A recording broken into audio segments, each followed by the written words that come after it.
Welcome back to Maha's Kitchen Secrets, where I like my food healthy, easy and quick. We all love coleslaw salad. I'm going to teach you one which is healthy-ish, but at the same time delicious.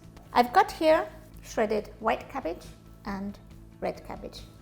What I'm going to do is I'm going to add some boiling water just to let it wilt, and then I'm going to drain it, chill it, and squeeze it.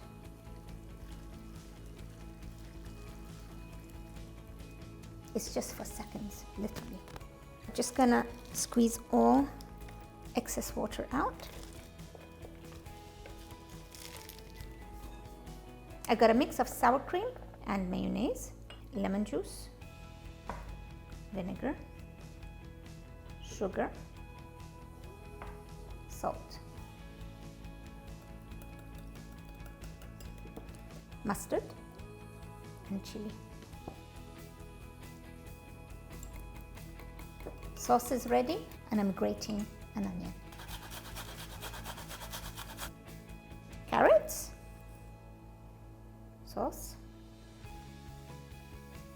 I've got some coriander, which I'm going to roughly chop.